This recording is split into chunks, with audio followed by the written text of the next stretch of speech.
আসসালামু আলাইকুম। আশা করি সবাই ভালো আছেন। তো এই তো সকালে উঠে আমার ঘরের অবস্থা এই রকম, মানে সকালে ঘুম থেকে উঠেই আমার ঘর আগে গোছাতে হবে, আর আমি এক চুটকিতে ঘর গুছিয়ে নিলাম। মানে আধা ঘন্টা লেগেছে আমার ঘরটা পরিষ্কার করতে। সকালে উঠে আমার মনে হয় প্রত্যেকেরই ঘর পরিষ্কার করার এটা মেন কাজ। আর এইদিকে শুক্রবার ছিল যেহেতু, আর এইদিকে আমাদের শুক্রবারে তাজা তাজা সবজি নিয়ে আসছে। আর এই তো টুকটাকে কিছু বাজার ছিল না, সেইগুলো আনতে বলেছিলাম, সেইগুলো নিয়ে আসছে। আর এইদিকে দেখছি একবারে টাটকা পাটের শাক পেয়েছে, তো এইগুলো আমার শাশুড়ি বাছছে। আর এইদিকে আমি মাছগুলো ধোয়ার জন্য বের করে নিচ্ছে। এইটা হলো রুই মাছ, একটা বড় সাইজের রুই মাছ নিয়ে আসছে। আর এই রুই মাছ কিন্তু আমাদের বাসায় প্রায় হয়, কারণ আমার দুই বাচ্চা বড় মাছ ছাড়া খেতে পারে না, তারা যেহেতু বাচ্চা।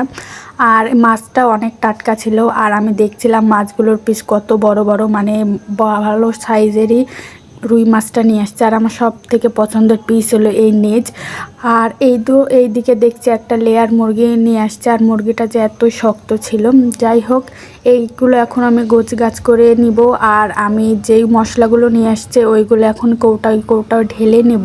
হাতের কাছে সব কিছু থাকলে রান্নাটা তাড়াতাড়ি হয়ে যায়। তো এইদিকে আমি সব মশলাগুলো ঢেলে নিচ্ছিলাম। আর যেহেতু আমি মাটির চুলায় রান্না করব, তো মাটির চুলার কাছে যে আমি কৌটাগুলো রাখি সেইগুলোতেই আমি রাখছি। আর এই কৌটাগুলো এত পরিষ্কার করি, তাও কেন জানি না নোংরা হয়ে যায়।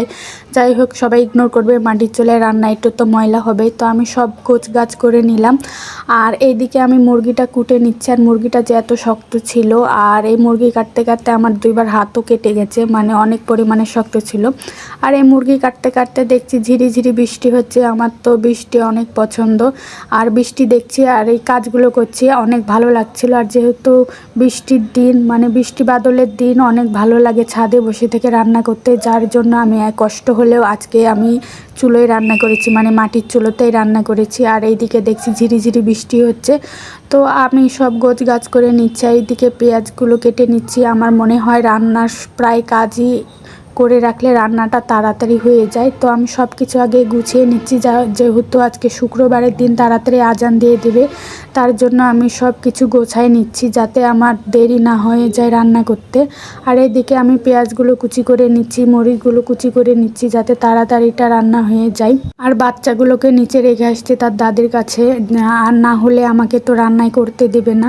তো এই তো আমি সব গোছগাছ করে নিলাম। আর এখন আমি রান্নাটা বসিয়ে দেবো। আর এই সকল কাটাকুটি করতে করতে দেখছি সেই জোরে বৃষ্টি চলে আসছে। আর আমার ছেলে তো সেই পরিমাণে খুশি, তার বাবাকে নিয়ে চলে আসছে ছাদের উপরে ভিজতে।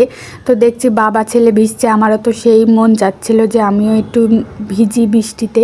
তো আমার যেহেতু রান্না ছিল, তার জন্য আমার আর ভেজা হলো না। তারা বাবা ছেলেই দেখুন কি সুন্দর করে ভিজছে। আমার মন চাচ্ছিল আমিও ছুটে যাই। যাই হোক, তারা তাদের কাজ করুক, আর এইদিকে আমি আমার কাজটা করি। এইদিকে আমি মাংসের জন্য মশলাটা কষিয়ে নিয়েছি ভালো করে। আর এখন আমি এই তো মাংসটা ঢেলে দিব। আর এই মাংসটা যেহেতু অনেক শক্ত, তার জন্য আমাকে কিন্তু অনেকক্ষণ ধরে রান্না করা লাগবে, মানে কষানো লাগবে। আর এই শক্ত মুরগিটা কিন্তু খেতে অনেক ভালো লাগে, আমার কাছে তো অনেক ভালো লাগে এই শক্ত মুরগিটা খেতে। আর এদিকে আমি এই মাংসটা চড়িয়ে দিয়েছি, আরেকদিকে আমি পাটের শাক চড়িয়ে দিয়েছি। দুই চুলোয় দুইটা হতে থাক, এই হলো সুবিধা মাটির চুলায় রান্না, তাড়াতাড়ি রান্নাটা হয়ে যায়। আর স্বাদ তো অসাধারণ হয়, সবাই জানেন মাটির চুলায় রান্না আলাদাই একটা স্বাদ। এদিকে আমি পাটের শাকটা সিদ্ধ করতে চড়িয়ে দিয়েছি, মানে পরে বাগার দেবো আর কি। এদিকে পাটের শাকের বাগারের জন্য আমি রসুন আর পেঁয়াজটা ভালোভাবে ভেজে নিয়েছি। এখন এই তো পাটের শাকটা ঢেলে দিলাম। আর এই শাকের সাথে যদি শুকনো মরিচ ভাজা থাকে তাহলে তার কোনো কথাই নেই, যার জন্য আমি কয়েকটা শুকনো মরিচও ভেজে নিয়েছি। এই তো আমার রান্নাটা কমপ্লিট। এখন মাংসটাও রান্না আমার প্রায় কমপ্লিট। এখন আমি ঝোল দিয়ে দেব। মাংসটা অনেকক্ষণ ধরে আমি এই তো সিদ্ধ করে নিয়েছি, মানে কষিয়ে নিয়েছি। আর এখন আলু দিয়ে দেবো, আর সামান্য পরিমাণে পানি দিয়ে দেবো ঝোলের জন্য। আর এটা এখন ঢেকে এই আলুটা যতক্ষণ না সিদ্ধ হবে ততক্ষণ পর্যন্ত আমি এটা রান্না করব।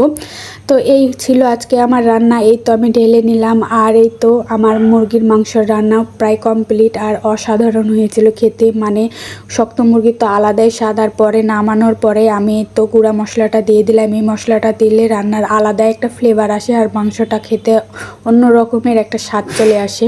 আর এইদিকে বৃষ্টি দেখতে দেখতে আমার রান্নাটাও কমপ্লিট হয়ে গেছে। আর এই তো নিচে চলে আসছে, এইদিকে ভাত রান্না হয়ে গেছে। আর এই তো লাল লাল মুরগির মাংসের ঝোল, সবাই তো অনেক পছন্দ করে এই লাল লাল মুরগির মাংসের ঝোলটা। আর আমি রান্না করেছিলাম পাটের শাক। তো পাটের শাকটা তো অনেক ভালো হয় খেতে, আর এই শুকনো মরিচ দিয়ে খেতে তো আলাদাই একটা স্বাদ আসে। আর অন্যদিকে আমি করেছিলাম এই তো সালাদ, মানে শসা কেটে নিয়েছিলাম, আর তার সাথে ছিল এই তো আমডালটা আমাদের বাসাতে প্রায় হয়, অনেক ভালো লেগে খেতে। তো এই ভিডিওটা এই পর্যন্তই। সবাই ভালো থাকবেন আর আমার ভিডিওগুলো অবশ্যই দেখবেন। সবাইকে আল্লাহ হাফেজ।